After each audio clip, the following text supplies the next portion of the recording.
Hello guys, మేము గుడికి వచ్చేటప్పుడైతే water melon అయితే కనిపించింది, తీసుకొచ్చాము. చూస్తే బాగానే ఉంది, కానీ ఇక్కడ మొత్తం మట్టి మట్టి అవుతుంది. చూసారు ఎలా మొత్తం బ్రౌన్ కలర్లో మారింది. సో వాటర్లో కడిగితే కూడా బ్రౌన్ వాటర్ వస్తున్నాయి. సో ఇంకొకసారి మేము ముంగటైతే కడుగుతా. నిండా వాటర్ అయితే తీసుకొని నీట్గా కడిగేస్తున్నాను. మళ్ళీ మట్టి మట్టి తిన్నట్టు అవుతుంది. ఎంతైనా మీద కూడా నీట్గా ఉండాలి కదా. బ్రౌన్ కలర్ వచ్చాయి వాటర్ మొత్తం. అయితే కడిగి పెట్టేసుకొని కోసేద్దాం. దీన్ని హాఫ్ అయితే కట్ చేద్దాం.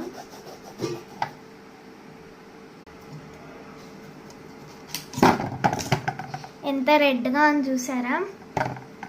దీంతో పాటు మేము జామకాయ అయితే బుజ్జి జామకాయ కట్ చేద్దాము. ఎందుకో పొట్టు తీస్తేనే తినబుద్ధి అవుతుంది. వాటర్ మిలన్ అయితే చాలా టేస్ట్ ఉంది.